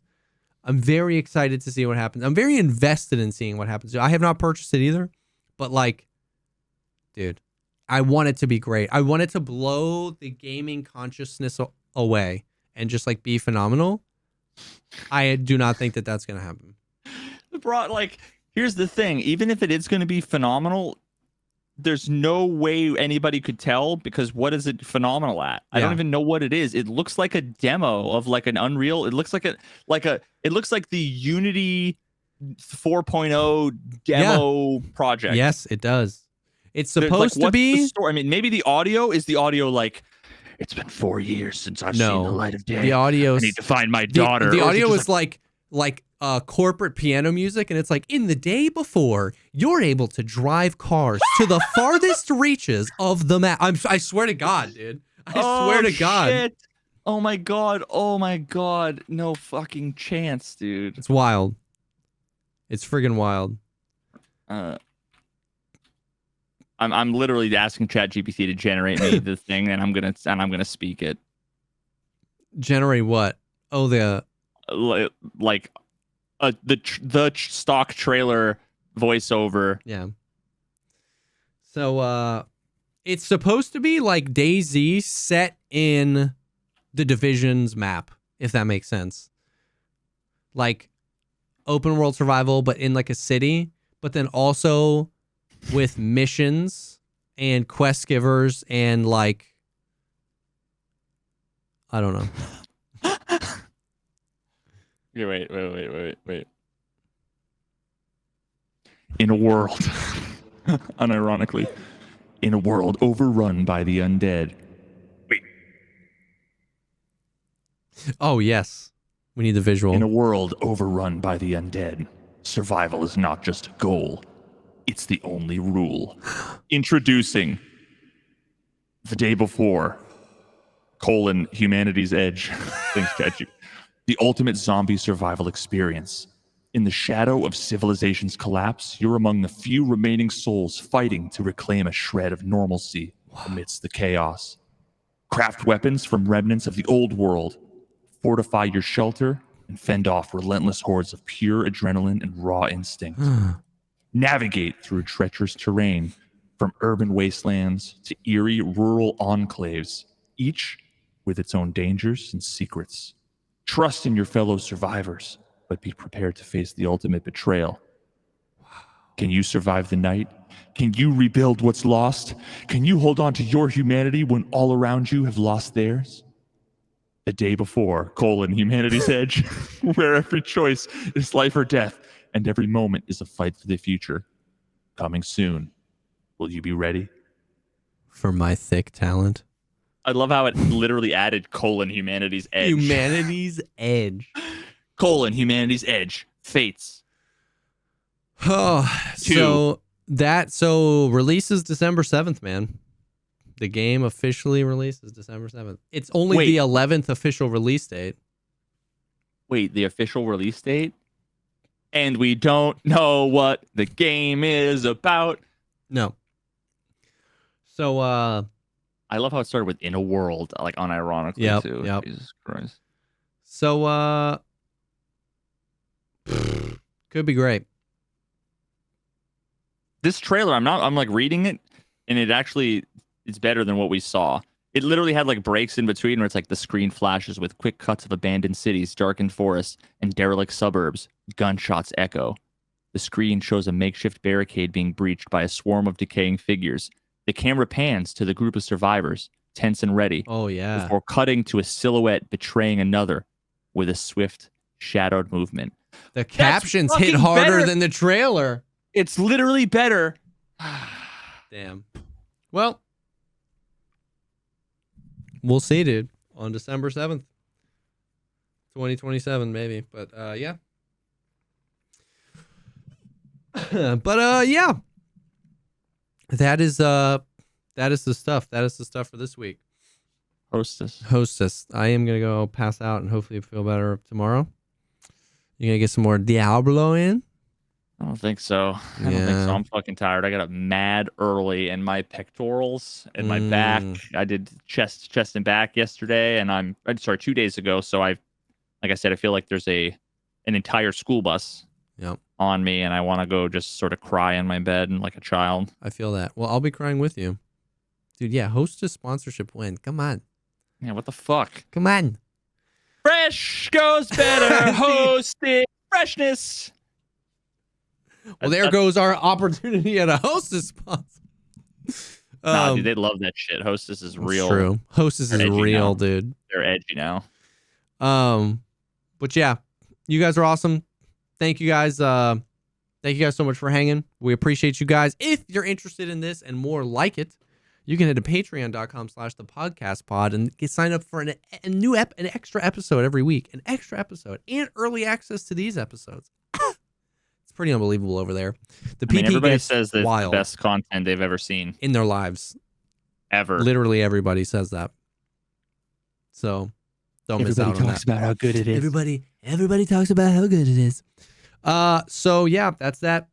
And thank you guys for hanging. Thank you again to Factor and BetterHelp for sponsoring this episode. And this will be live on all the places on Monday. I did forget and posted it mad late on Monday this week. I do apologize about that. Idiot. I know, dude. But yeah, thank you guys for hanging. Thank you for being here. And we will definitely see y'all on the next one. Toodles. Toodles!